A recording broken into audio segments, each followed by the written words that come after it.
তুই আমায় স্বর্গলোকে যতবারই বধ কর না কেন, এবার মরতে গিয়ে জাখেল দেখাবো না, সব কেঁদে কুল পাবি না।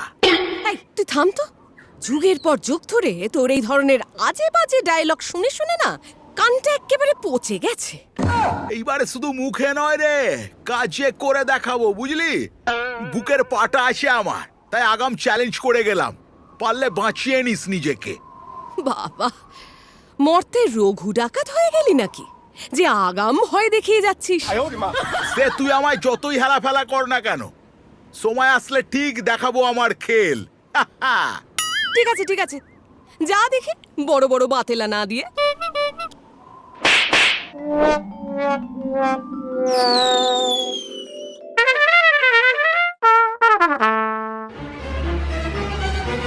কি গো, আজকে কি আর খেতে টেতে দেবে না?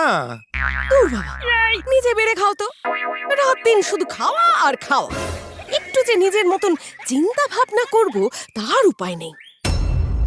খুব রেগে আছো দেখছি। তা আমাকে কি একটু বলবে কি বিষয়ে এত চিন্তা ভাবনা করছো? আজকে মহিষাসুর এসে বলে গেছে মরতে গিয়ে নাকি আমাকে জব্দ করবে। তাই ভাবছি বেটা এই কথা কি করে বলে। তবে কি ও কোনো ফোন দিয়ে আটলো নাকি?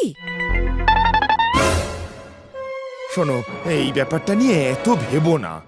ও বেটা যাই বলুক না কেন, কিচ্ছু করতে পারবে না।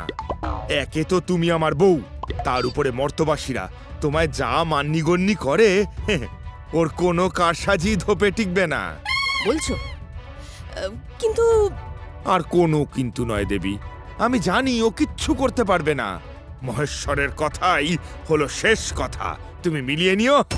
আমি জানি আমার অতুলনীয়ার কাছে সকলে পরাস্ত হবে, হবেই।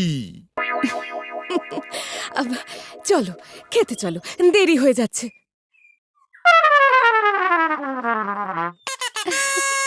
বাবা পারেও বটে।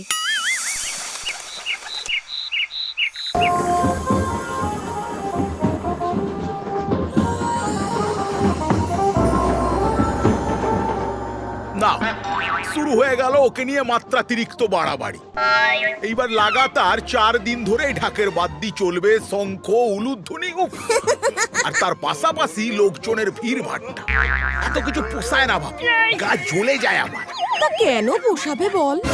তোকে বধ করে মরতে আদর যত্ন সুখ্যাতি পাই কিনা, তাই তোর তো গা জ্বলবেই। এইবার দেখ না কেমন তোর গাও রি রি করে চলে।